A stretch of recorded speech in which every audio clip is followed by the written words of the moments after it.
Hello and welcome guys, स्वागत है आपका अपने इस यूट्यूब चैनल पे। तो जैसा कि आप लोग देख पा रहे हो, आज हम लोग यहाँ पे बात करेंगे थोड़ा सा डिज़ाइन ऑफ स्टील स्ट्रक्चर का। हम लोग क्वेश्चन शुरू करेंगे।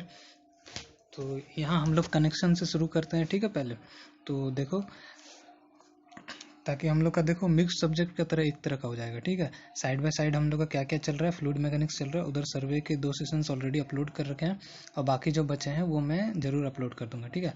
तो कनेक्शन से स्टार्ट करते हैं हम लोग, डिज़ाइन ऑफ स्टील स्ट्रक्चर, ठीक है। तो चलो देखते हैं पहला क्वेश्चन, 1 मार्क क्वेश्चन पे। सेशन थोड़ी लंबी होने वाली है, वीडियो को आराम से देखिएगा, धैर्य से, एक बार में नहीं तो 2 बार में देखिएगा, क्योंकि बहुत सारे क्वेश्चन हैं यहाँ पे 1 मार्क गेट के, और साथ ही साथ मैं 2 मार्क भी डिस्कस कर दूंगा, 2 मार्क क्वेश्चन गेट वाले, ठीक है। तो सो दैट हम लोग का कॉन्सेप्ट बिल्डिंग अच्छा रहे, ठीक है। तो पहला 1 मार्क क्वेश्चन हम लोग देखते हैं यहाँ पे, कि बोला है in a fillet weld the direct shear stress and the bending tensile stress are 50 and 150 mega pascal, ठीक है, रेस्पेक्टिवली एज पर आया 700 इक्विवेलेंट स्ट्रेस, ठीक है। तो यहाँ पे देखो तुम्हें एफ डी दिया हुआ है, डायरेक्ट स्ट्रेस जो बोलते हैं हम लोग, और एक तुम्हें क्या दिया हुआ है ना, यहाँ पे बेंडिंग टेंसाइल स्ट्रेस दिया हुआ है, ठीक है। तो बेंडिंग टेंसाइल स्ट्रेस मतलब क्या, एफ बी, ठीक है। तो यहाँ पे देखो हमारा जो इक्विवेलेंट स्ट्रेस हुआ करता था, ठीक है। तो इक्विवेलेंट स्ट्रेस हम लोग कैसे लिखते थे ना, F E is equals to under root of 3 times F D square plus F B square, ठीक है। तो आप लोग इस फॉर्मूले में रख देना, आप लोग का आंसर आ जाएगा, ठीक है।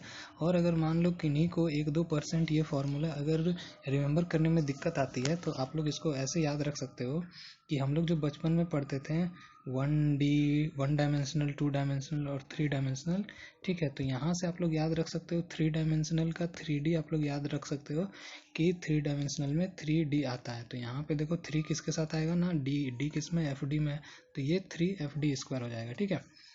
तो एक सेकंड, ये सरफेस काफ़ी स्लिपरी फील हो रहा है, एडजस्ट करता हूँ थोड़ा। तो ये हो गया तुम्हारा फॉर्मूला, ठीक है। इस पे आप लोग पुट करोगे तो ये आंसर आ जाएगा। तो अब चलो हम लोग देखते हैं सीधा क्वेश्चन नंबर 2 पे। तो क्वेश्चन नंबर 2 में बोला है कि fillet weld is simultaneously subjected two factor normal and shear stress of इतना एंड इतना, ठीक है। तो बोला है एज पर इतना इक्विवेलेंट स्ट्रेस कितना है, ठीक है। तो यहाँ पे देखो तुम्हें एक शियर स्ट्रेस वाली दी हुई है, मतलब कि एफ डी दी हुई है, ठीक है। और तुम्हें एक नॉर्मल स्ट्रेस दिया हुआ है, तो नॉर्मल स्ट्रेस के चलते देखो तुम्हारा बेंडिंग होगा, ठीक है। तो ये फिर एफ बी हो जाएगा तुम्हारा। तो यहाँ पे हम लोग कौन सा ना, पहला क्वेश्चन में जो फार्मूला यूज़ किए हैं वही फार्मूला यूज़ करेंगे, तो वो यूज़ करके तुम्हारा आंसर आ जाएगा, ठीक है। तो एक बार को देख लो, ये वाला फार्मूला है, फिर से मैं लिख देता हूँ कि 3 times F D square plus F B square. आप लोग बोल बोल के लिखोगे ना, तो आप लोग का ये याद हो जाएगा, ये इक्विवेलेंट हो गया, ठीक है।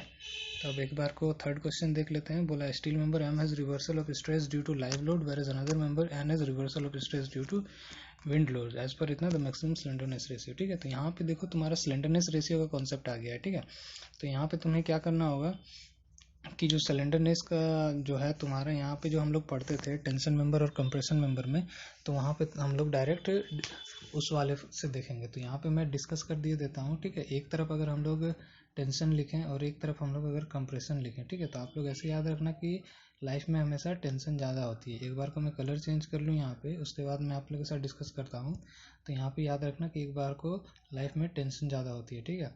तो यहाँ पे देखो क्या होगा कि अगर जो तुम्हारा सिंपल लाइव लोड और डेड लोड के चलते जो आता है, उसके इसमें सिलेंडरनेस रेशियो को कितना लिमिट करते हैं हम लोग, 180, ठीक है। तो ये 180 दोनों में होता है, ठीक है। अब अगर देखो एक बार को तुम्हारा अगर अर्थक्वेक लोड या विंड लोड के चलते जो आता था, रिवर्सल ऑफ स्ट्रेस होता था, उस केस में हम लोग कितना देखते थे ना, इस वाले केस में मेरा टेंशन मेंबर के केस में 350 होता था, ठीक है। अभी मैं बात करूँगा कंप्रेशन मेंबर की भी, उसमें भी आऊँगा, ठीक है। उसके बाद मैं बात करूँ अगर किसी भी कंडीशन में, ठीक है, इन टेंशन मेंबर तुम्हारा 400 से ज़्यादा एक्सीड नहीं करना चाहिए, ठीक है, अनलेस इन प्री स्ट्रेस, ठीक है, अनलेस इन प्री स्ट्रेस कॉन्क्रीट, ठीक है। तो मतलब कि 400 से ज़्यादा किसी भी स्टेट में मेरा एक्सीड नहीं करना चाहिए अनलेस प्री स्ट्रेस कॉन्क्रीट, ठीक है। ये हो गया टेंशन मेंबर की कहानी। अब देखो कंप्रेशन मेंबर का तुम्हें कैसे याद रखना है ना, कंप्रेशन मेंबर में जो ये तो 180 दोनों के लिए, अब ये वाला जो पोर्शन है ना 350 और 400 वाला, ठीक है। तो यहाँ पे क्या होगा ना, आप लोग ऐसे सिंपल याद रखना, इससे 100 कम होगा, ठीक है, 100 कम होगा। मैंने आपको क्या बताया, लाइफ में टेंशन ज़्यादा, तो टेंशन वाली वैल्यूज ज़्यादा होगी, तो कंप्रेशन में या इस रीजन में -100 कर देना। तो -100 करेंगे तो कितना आएगा यहाँ पे, ये हो जाएगी वैल्यू आपकी 250 और ये वैल्यू हो जाएगी आपकी 300, ठीक है।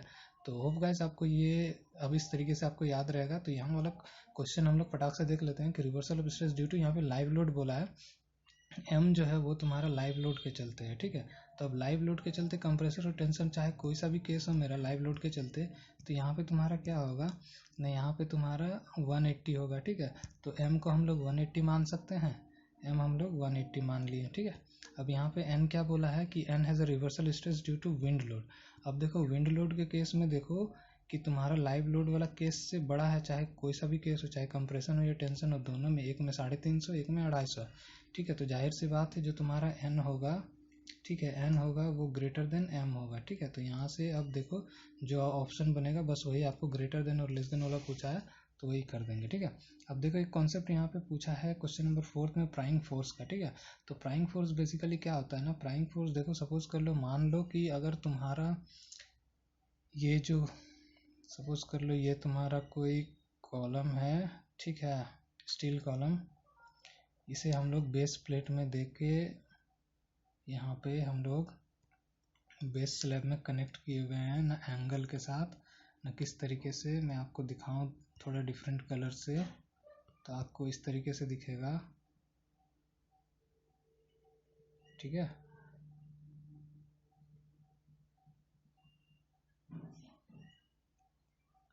और तुम्हारा जो बोल्ट है ये हम लोग ऐसे लगाए हुए हैं इसके साथ, ठीक है। अब देखो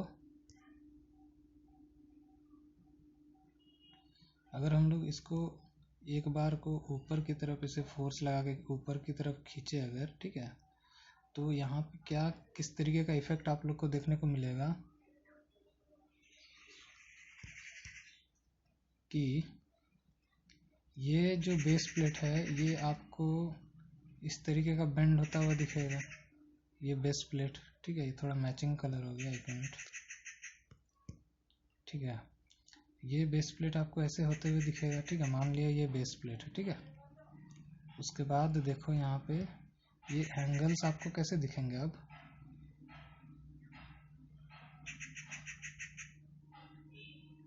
ये एंगल्स भी आपका डिफॉर्म होंगे, ठीक है, ये एंगल्स भी इस तरीके से डिफॉर्म होंगे। तो ठीक है, तो यहाँ पे क्या हो रहा है ना, इन सारे मेंबर्स पे एक तरह का टेंसाइल फोर्स डेवलप हो रहा है, ठीक है। तो यही जो टेंसाइल फोर्स डेवलप हो रहा है, इसी को इसके चलते जो फोर्स डेवलप होता है ना मेरा, ये जो टेंसाइल नेचर का फोर्स है, इसे हम लोग प्राइंग फोर्स कहते हैं, ठीक है। तो ये जो यहाँ पे ऑप्शन आपको दिखेगी, ऑप्शन नंबर बी यहाँ पे, ठीक है, ये हो जाएगी आपकी आंसर। तो ये चलो चलते हैं नेक्स्ट क्वेश्चन में। नेक्स्ट क्वेश्चन के लिए हमें जाना होगा नेक्स्ट पेज में। तो यहाँ पे देखते हैं हम लोग क्वेश्चन नंबर 5। क्वेश्चन नंबर 5 में क्या बोला है कि in a steel plate with bolted connection the rupture of net section is a mode of failure under, ठीक है। अब देखो रप्चर ऑफ नेट सेक्शन, ठीक है। तो यहाँ पे हमें पता है कि जब भी हम लोग टेंशन मेंबर में हमें एक चीज पढ़े हैं कि टेंशन मेंबर में हम लोग कौन सा एरिया लेके काम करते थे। एक चीज देखो, यहाँ रप्चर बोला है तो ऑब्वियस सी बात है कि रप्चर बोला है तो रप्चर मेरा नेट सेक्शन पे होता था, ठीक है। तो नेट एरिया हम लोग लेते थे टेंशन में, ठीक है। और ग्रॉस एरिया लेके किस में काम करते थे, वो हम लोग कंप्रेशन में काम करते थे, ठीक है। तो अगर हम लोग यहाँ पे देखें ए नेट अगर हम लोग लिखें, ठीक है, सपोज कर लो तुम्हारा कोई ये प्लेट कनेक्टेड है, ठीक है, जिसकी विड्थ आपकी बी है और थिकनेस टी है, ठीक है। अब यहाँ पे मान लो एक बोल्ट लगा हुआ है, मान लो 2 बोल्ट लगा हुआ है, ठीक है, 2 बोल्ट होले वहाँ पे। तो इसके हम लोग एरिया क्या कैसे लिखेंगे, नेट एरिया, ये जो एरिया यहाँ पे हम लोग क्रॉस सेक्शनल एरिया लिखेंगे, तो ये नेट एरिया यहाँ पे हम लोग क्या लिखेंगे ना, A net is equals to, यहाँ पे हम लोग लिखेंगे ना B minus N D not into T करके लिखेंगे, ठीक है। तो यहाँ से क्या हो गया ना, विड्थ में से ये वाला जो पोर्शन है ये मेरा होल वाला लेंथ माइनस हो गया इंटू जो थिकनेस हो गई, ये वाला एरिया हो गया आपका। तो उस तरीके से नेट एरिया हम लोग टेंशन में ले लेंगे, ठीक है। अब क्वेश्चन नंबर 6 अगर हम लोग डिस्कस करें तो क्वेश्चन नंबर 6 में यहाँ पे डिस्कशन में क्या बोला गया है कि बोला है fillet weld of size as shown in the adjoining figure the effective throat thickness is. अब देखो यहाँ पे इफेक्टिव थ्रोट थिकनेस बोला है, तो यहाँ पे देखो कि हम लोग इफेक्टिव थ्रोट थिकनेस कैसे लिख देते हैं। पहले तो आप लोग समझो कि थ्रोट किसे कहते हैं, ठीक है। देखो मैं थोड़ा पहले डायग्राम बना लेता हूँ फिर आप लोग को दिखाऊंगा, ठीक है। तो यहाँ पे थोड़ा सा पॉज करूंगा।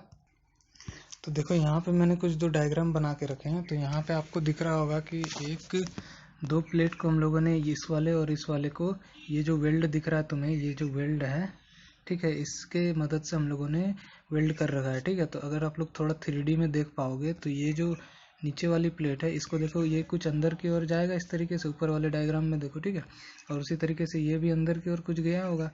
और अगर ये दोनों साथ में अंदर की ओर गया होगा तो वेल्ड भी मेरा इधर अंदर की ओर गया ही होगा। ठीक है, वेल्ड वेल्ड भी मेरा इस तरीके से, तो इस लेंथ वाइज हम लोग दिखाएं हैं। ठीक है, तो अब अगर हम लोग यहाँ पे थ्रोट थिकनेस की बात कर लें तो ये वाली जो वेल्ड मैंने दिखाया तुम्हें, ठीक है, इसको अगर हम लोग अच्छे से ड्रॉ करें, ये ट्राइंगल, ठीक है, तो देखो हम लोग मेंबर के अलोंग के कौन सा है, एक ये वेल्ड है, ठीक है, और एक ये वेल्ड है। ठीक है, तो इन दोनों को हम लोग वेल्ड लेंथ बोलते हैं। ठीक है, वेल्ड लेंथ, अगर आप लोग चाहो तो इसे S1 नाम दे दो, इसे S2 नाम दो, तो ठीक है।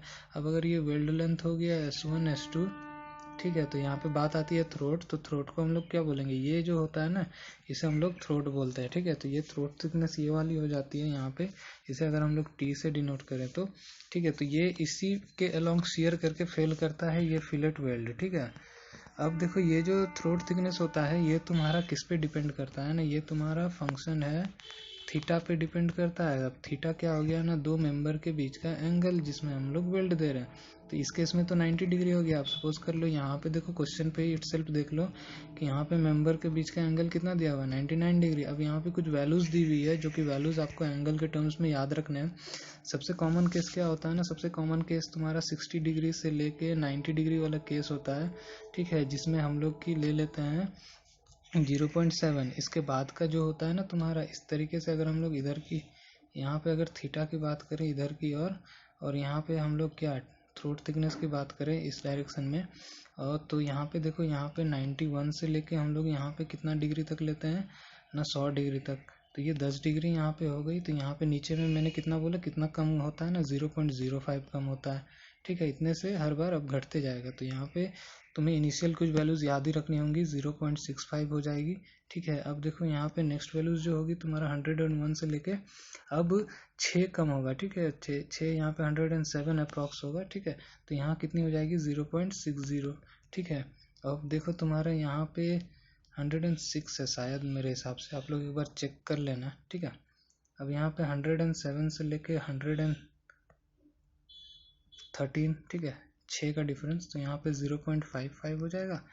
अब फिर से यहाँ पे अगर 114 से लेके 120, फिर 6 का डिफरेंस, तो ये हो जाएगा 0.50। ठीक है, तो ये कुछ वैल्यूज आपको याद रखनी होंगी। ठीक है, ये डेफिनेटली इंपॉर्टेंट है। सबसे कॉमन जो है आपका ये वाला होता है, तो ये आप याद रखना। उसके बाद एक ये भी आप लोग याद रख सकते हो from the safety purpose, so that कि कहीं ऑब्जेक्टिव क्वेश्चन में इससे कॉमन से हट के थोड़ा ये वाला पोर्शन पूछ ले, तो आप लोग को याद रखना है। ठीक है, तो यहाँ से आप लोग इस तरीके से देखो, 99 किस में आ रही ना, इसमें आ रही है, तो ये आप लोग का 0.65 आंसर हो जाएगा। ठीक है, तो ये 0.65 आपको कहीं दिख रहा है, उसे टिक कर देना। ठीक है, तो आई होप गाइस आपको ये चीज़ें याद रखने में आसानी होगी जिस तरीके से मैंने बताया।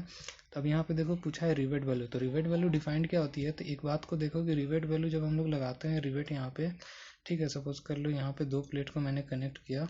ठीक है, इस तरीके से हम लोगों ने रिवेट लगाया। ठीक है, तो अब जो ये तुम्हारी जो रिवेट फेल होती है ना, बेसिकली ये जो तुम्हारी रिवेट दो वेज में फेल होती है। ठीक है, एक तो तुम्हारा हो गया कौन सा, एक शियरिंग हो गया और एक बियरिंग हो गया।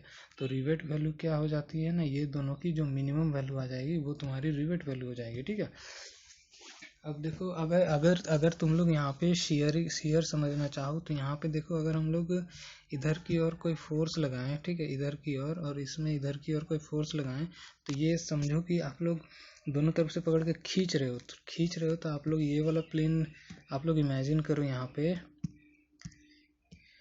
इसके अलोंग यहाँ पे जो है तुम्हारा, इसके अलोंग ये क्या होगा, बोल्ट तुम्हारी अगर ये इधर की ओर जाएगी तो ये कुछ इधर खींचना चाहेगा ये वाला पोर्शन। अब ये इस वाले नीचे वाले पे इधर की ओर लग रहा है, तो ये कुछ तुम्हें ये नीचे वाला पोर्शन इधर खींचना चाहेगा। ठीक है, तो ऊपर वाला पोर्शन इधर जाना चाह रहा है, नीचे वाला पोर्शन इधर जाना चाह रहा है।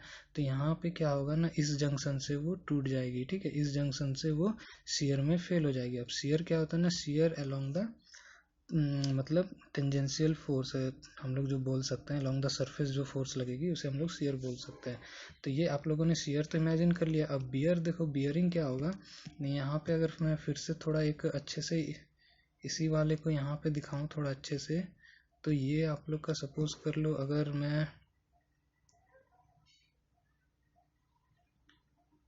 यहाँ पे रिवेट बना दिया मैंने, ठीक है, इसी को समझो, ठीक है। अब देखो यहाँ पे क्या हो रहा है ना, ये तो इतने पूरे लेंथ पे तुम्हारा होल है, ठीक है, इतने पूरे लेंथ पे तुम्हारा होल है, अगर मैं दिखाऊं इतने पूरे लेंथ पे तुम्हारा होल है, ठीक है, इतने पूरे लेंथ पे होल है। तो ये रिवेट भी अपने में इस होल के साथ टकराएगा जो कि उस लोड को बियर करना चाहेगा। तो यहाँ पे इन रिएक्शन आपका कुछ फोर्स लगेगा। अगर ये इधर लग रहा है तो यहाँ पे बियरिंग किस तरीके से डेवलप होगा ना, इस तरीके से डेवलप होगा, ठीक है। तो ये बियरिंग आप लोग इमेजिन कर पा रहे हो। तो बियरिंग में इसलिए हम लोग इसका प्रोजेक्शन एरिया लेते हैं, शैंक ये जो होता है ना तुम्हारा, इसका प्रोजेक्शन एरिया लेते हैं। तो यहाँ पे कितना हो जाता है ना, ये अगर डी हो जाएगा, ठीक है, कहाँ चल गया, ये रहा।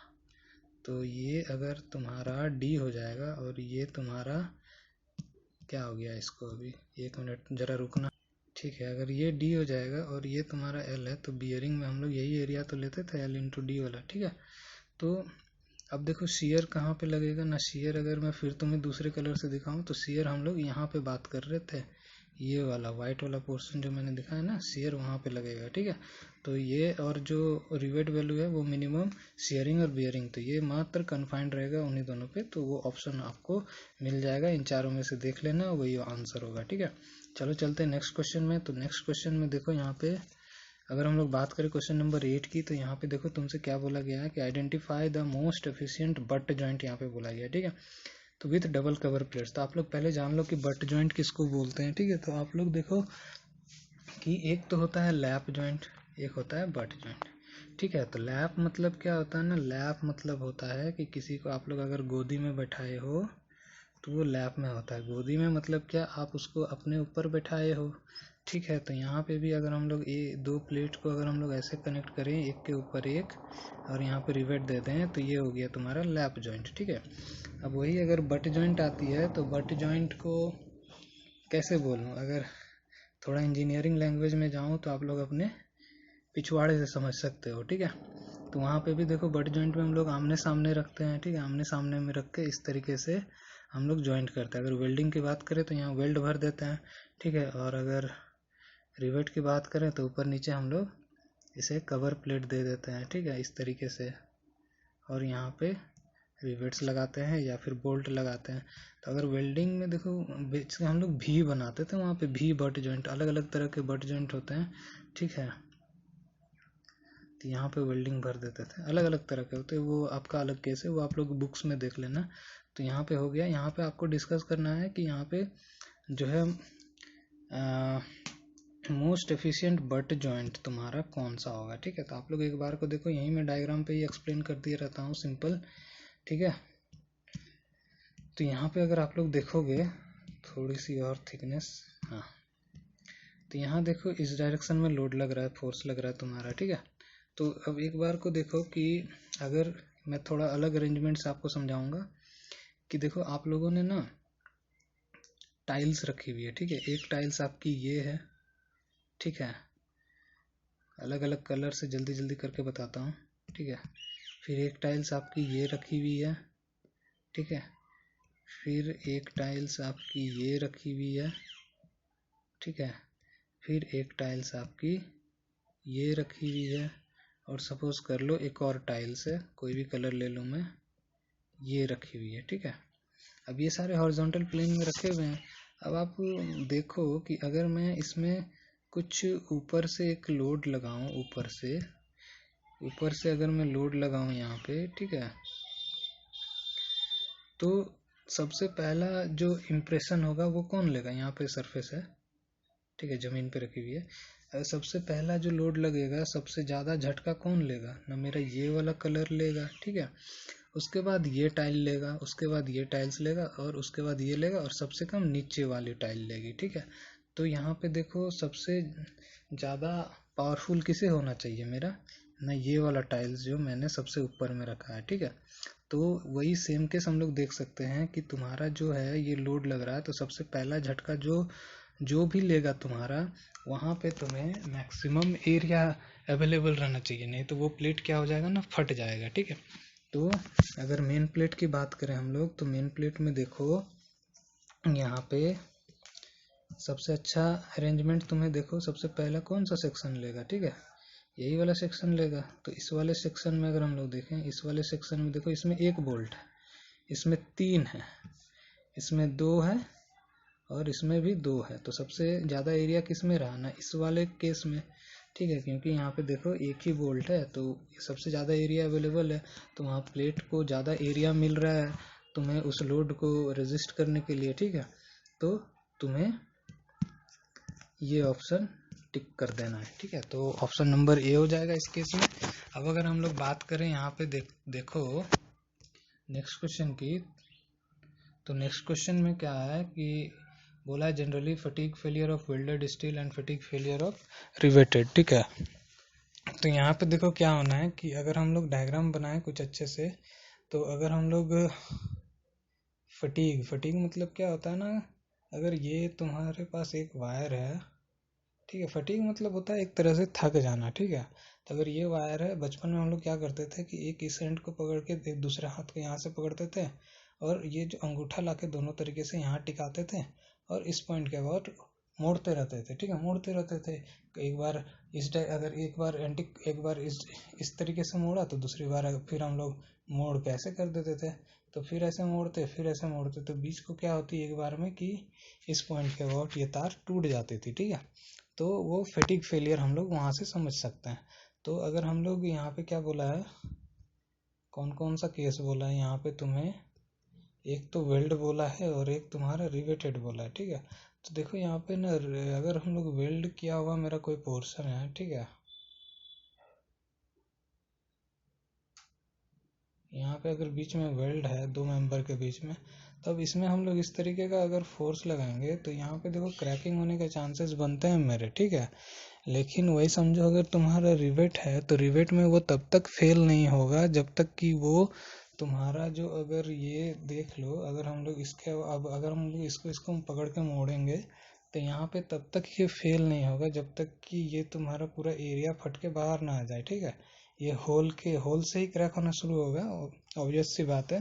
तो इसके फिर इधर साइड में तुम्हारे पास एरिया है, ठीक है, इसको और भी थोड़ा देने के लिए, मतलब स्ट्रेंथ देने के लिए। लेकिन वेल्ड में क्या होगा, एक बार अगर वेल्ड में क्रैक आ गया ना, तो ये इसी प्लेन के अबाउट फेल होगा, ठीक है। तो ये इसलिए हम लोग वेल्ड में कम मानते हैं यहाँ पे फटीग लाइफ, ठीक है। अब चलो देखते हैं क्वेश्चन नंबर 10। बोला है कि the minimum pitch of rivets in a row defined as diameter of rivets. तो देखो एक बात को यहाँ पे मैं पिच और एज डिस्टेंस में डिफरेंस बता देता हूँ, किस तरीके से याद रखना है आपको। अगर हम लोग यहाँ पे मिनिमम पिच लिखते थे, ठीक है, यहाँ पे हम लोग लिखते थे 2.5 डी, ठीक है। और एज डिस्टेंस जो लिखते थे, वो एक तो होता था 1.7 डी नॉट, और एक होता था 1.5 डी नॉट, ठीक है। अगर ये तुम्हारे किस केस में 1.7, अगर ये हैंड से तुम्हारा हुआ, हैंड हैंड हैंड और ये तुम्हारा मशीन ड्रॉन अगर हुआ तो, ठीक है। ये वाला 1.7 डी नॉट हैंड ड्रॉन के लिए, मशीन, ये तुम्हारा देखो, इसको याद कैसे रखना है ना, पी से हम लोग डी बना सकते हैं सिंपल, तो जैसे है वैसे ही लिख देंगे। लेकिन ई पे देखो, यहाँ पे डी नॉट आ रहा है, डी नॉट क्या होता है ना, डाया ऑफ होल होता है। तो ई पे देखो, यहाँ छोटा सा ई लिखते टाइम ये वाला जो पोर्शन आता है मेरा, ये वाला, उसके सिर पे वही डी के नीचे लगा देंगे, तो वो डी नॉट बन जाएगा। तो यहाँ पे सिंपली याद रखना है कि पी से डी लिख देंगे, ठीक है, जो बन ही जाएगा, इसको घुमा फिरा के लिखेंगे तो, ठीक है। तो इस तरीके से आप लोग याद रख सकते हो, ठीक है। अगर हम लोग चले तो यहाँ पे नेक्स्ट क्वेश्चन नंबर 11 अगर हम लोग डिस्कस करें, तो क्वेश्चन नंबर 11 में क्या है कि यहाँ पे देखो बोला effective section of fillet weld such is represented by a triangle A B C with sides S1 S2। यहाँ पे बोला है S1 S2 S3 क्या है, वेल्ड का तुम्हारा साइड का साइज है, ठीक है। अब बोला if the allowable shear stress in the weld material is tau, the resistance of weld per unit length is. तो resistance of weld per unit length, तो अभी मैंने बताया कि वेल्ड के केस में उसकी स्ट्रेंथ कैसे गवर्न होती है ना, जिससे वो फेल करता है। तो ये फेल कहाँ से करेगा ना, ये थ्रोट से करेगा। तो ये थ्रोट की यहाँ पे देखो कितनी है ना, S4 है। तो अब जो भी ऑप्शन में आपके S4 आएंगे वही तुम्हारा आंसर हो जाएगा। तो अगर हम लोग देखें नेक्स्ट पेज में इसके अवेलेबल ऑप्शंस, तो अवेलेबल ऑप्शंस आपके पास ये हैं। तो यहाँ पे S4 कहाँ पे आ रहा है ना, ये आ रहा है। तो ये आपका आंसर हो जाएगा, ठीक है। तो सिंपल याद रखना है, फिलेट वेल्ड जो मैंने बताया आपको इस तरीके से, ये हमेशा शियर में फेल करेगा ना, इसके अबाउट थ्रोट के अबाउट, ठीक है। अब देखो नेक्स्ट पॉइंट हम लोग देखते हैं, यहाँ पे क्या बोला है कि group of rivets of joint M and in plane torsion moment, ठीक है। यहाँ देखो टॉर्जन मोमेंट एम बोला गया है। The rivets have a finished area of cross section इतना इतना इतना एंड डिस्टेंसेस इतना इतना इतना from the CG of rivet group shown in the figure. The shear force developed in the ith rivet, ठीक है। अब यहाँ पे पूछा है रिलेशन देख के कि किसके अबाउट ये प्रोपोर्शनल है, ठीक है। तो थोड़ा मुझे ब्रेक चाहिए, मैं हाँ एक बार को लास्ट क्वेश्चन ये डिस्कस कर देता हूँ, फिर 2 मार्क्स का ब्रेक ले लेंगे, ठीक है। तो देखो यहाँ पे एक तो तुम्हें टॉर्जनल मोमेंट लग रहा है, ठीक है, और एक बार को जो लोड लगेगा उसके लिए डायरेक्ट शियर फोर्स तुम्हारा लगेगा ही लगेगा, ठीक है। तो अगर देखो सेटअप मेरा अगर ऐसे रहा,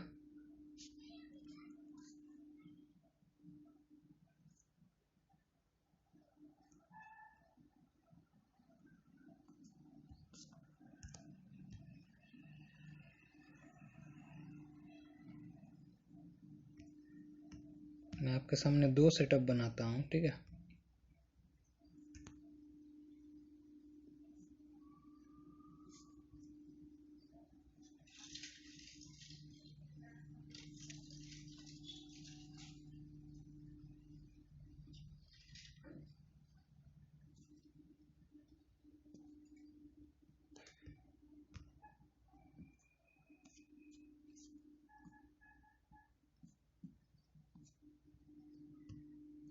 ठीक है, यहाँ पे देखो कुछ इस तरीके से कनेक्टेड है, ठीक है। तो यहाँ पे अगर लोड लगेगा तो ये अगर इसको हम लोग यहाँ सीधा शिफ्ट कर दें तो ये तो एक नीचे की तरफ सब पे डायरेक्ट फोर्स लगाएगा ही लगाएगा। अगर मैं एक बोल्ट पे दिखाऊँ यहाँ पे रिवेट पे, और साथ ही साथ ये क्या होगा ना, इतने डिस्टेंस वाले पे ये मूवमेंट लाएगा। इतने डिस्टेंस का मतलब अगर हम लोग ये ई डिस्टेंस मान ले तो ये पी इंटू ई का मूवमेंट लाएगा इसके अबाउट, ठीक है।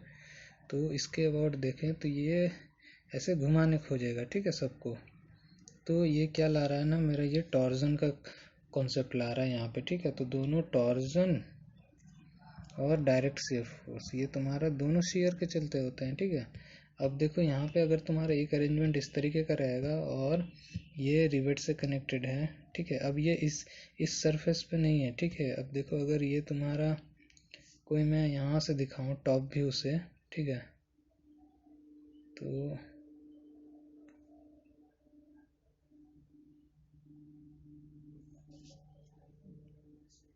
अब ये जो है ना, ये इसका फ्लैंज है, ठीक है, ये फ्लैंज है, ठीक है, ये इसी फ्लैंज पे कनेक्टेड है, ठीक है। तो ये अगर मैं और दिखाऊं तुम्हें, एक मिनट,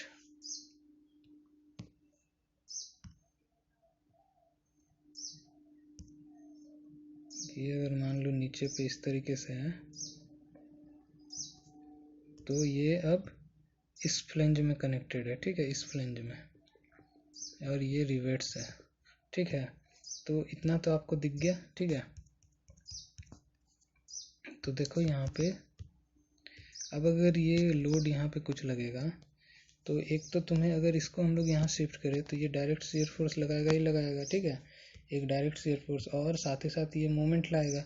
लेकिन अब ये मोमेंट क्या करेगा ना, इसके अबाउट रोटेट नहीं कर पाएगा। ये क्या करेगा, इस बोल्ट को ध्यान से देखना, अगर ये बोल्ट है यहाँ पे, बोल्ट या फिर रिवेट बोलो, जो ये इतने लेंथ की है, ठीक है। तो एक तो डायरेक्ट फोर्स लगा रहा, अब ये रोटेशन ला रहा, तो रोटेशन ला रहा तो ये इसको ऐसे बेंड करने खोजेगा, ठीक है। तो अब ऐसे बेंड करने के लिए चाहेगा तो ये बाहर की तरफ इसे निकालना, मतलब ये बाहर की तरफ टेंशन लग रहा है, तो ये डायरेक्ट शियर फोर्स और टेंशन का केस हो जाएगा। अब जिन्हें भी ये सम डाउट होता है इसमें, मैं एक वीडियो का लिंक दे दूंगा, मैंने डिस्कस कर रखा है काफ़ी अच्छे से, उसमें आप लोग देख लेना, ठीक है। तो ये हो गया, ठीक है। अब देखो इसमें हम लोग एसेंट्रिक कनेक्शन में हम लोग क्या फॉर्मूला लिखते थे ना, टॉर्जनल फोर्स का लिखते थे MRI/AI/G,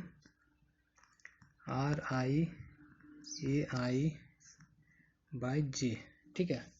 अब इसी चीज को हम लोग अगर अरे थोड़ा अच्छे से लिखें, ये J मेरा होता था पोलर मोमेंट ऑफ इनर्शिया, ठीक है।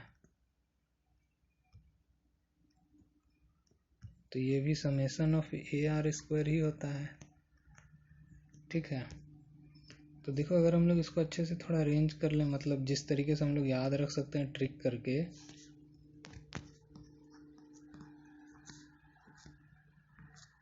तो ये देखो मैंने क्या लिखा, आप लोग हमारे जो हिंदू धर्म में राम भगवान है उनके नाम से आप लोग याद रख सकते हो, राम जी करके, ठीक है। तो राम जी, तो यहाँ से हो गया देखो RAM, ये जो तुम्हारा रेडियल डिस्टेंस, ये एरिया, ये जो तुम्हारा मोमेंट बनेगा P/E का, और ये J हो गया पोलर मोमेंट ऑफ इनर्शिया, ठीक है। तो यहाँ से हमें क्या दिख रहा है ना, ऑप्शंस में अगर देखो तुम, तो यहाँ पे बोला है कि proportional to the shear force develop proportional to AI only. ऐसा तो हम लोग नहीं बोल सकते हैं कि AI ओनली के प्रोपोर्शनल है, ठीक है। जरूरी थोड़ी है AI नहीं, यहाँ पे नीचे पे भी तो तुम्हारा समेशन ऑफ AI आ रहा है, AI/R², ठीक है।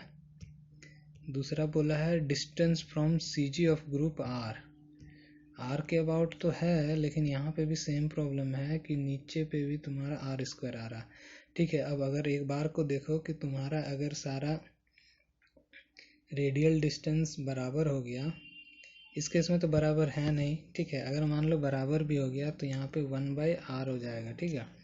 तो इस ऑप्शन को एक बार रखते हैं। दूसरा में बोला है कि बोथ AI एंड RI, ठीक है। तो इस proportional to both AI and RI, फिर यहाँ पे यहाँ AI है, यहाँ समेशन ऑफ AI है, नीचे भी तो AI है, तो 100% हम लोग कुछ श्योर नहीं बोल सकते। यहाँ पे बोला polar moment of inertia of group of areas है। अब यहाँ पे देखो कि यहाँ पे एक ही ऊपर में, सिर्फ नीचे में ही पोलर मोमेंट ऑफ इनर्शिया है, तो इस वाले ऑप्शन को हम लोग रख सकते हैं। यहाँ पे ये नहीं बोला है, सिर्फ प्रोपोर्शनलिटी की बात की है, यहाँ पे डायरेक्टली और इन्वर्सली की बात नहीं की है, तो यहाँ पे हम लोग डी ऑप्शन लगा सकते हैं। तो ठीक है, तो यहाँ पे छोटा सा मैं एक ब्रेक ले लेता हूँ, उसके बाद देखो यहाँ क्वेश्चन 2 मार्क्स क्वेश्चन आएंगे, थोड़ा लंबा डिस्कशन खींचने वाला है, तो आप लोग कंटिन्यू रखना, ठीक है। ठीक है, अब हम लोग 2 मार्क्स क्वेश्चन देखते हैं यहाँ पे, ठीक है। तो सबसे पहला क्वेश्चन देखते हैं यहाँ पे, क्वेश्चन नंबर 13। यहाँ पे बोला गया है कि the dimension of a symmetrical welded section are shown in the figure, ठीक है। तो ये तुम्हें एक सिमेट्रिकल वेल्डेड सेक्शन दिखाया गया है, ठीक है। अब बोला है कि यहाँ पे the plastic section modulus about the weaker axis, ठीक है। तो सबसे पहले देखो कि तुम डिसाइड कैसे करोगे कि तुम्हारा वीकर एक्सिस कौन सा है, ठीक है। तो एक बात की देखो कि वीकर एक्सिस मतलब क्या, अगर मान लो एक रेक्टेंगुलर सेक्शन है, इसका हम लोग मोमेंट ऑफ इनर्शिया अगर लिखते थे तो I is equals to B/D³ लिखते थे, ठीक है। अब ये जो तुम्हारा B होता था, ये वाली लेंथ B होती थी और ये वाली D होती थी, ठीक है। तो आगे तुम लोग देखो कि यहाँ पे अगर हम लोग देखें यहाँ पे इस वाले डायग्राम पे, तो इस डायग्राम पे देखो कि जिसे काट रहा है ना वो मेरा D हो रहा है, उसका जिसे काट रहा है उसका क्यूब हो रहा है, ठीक है। एक सेकेंड।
ये तुम्हारा लेंथ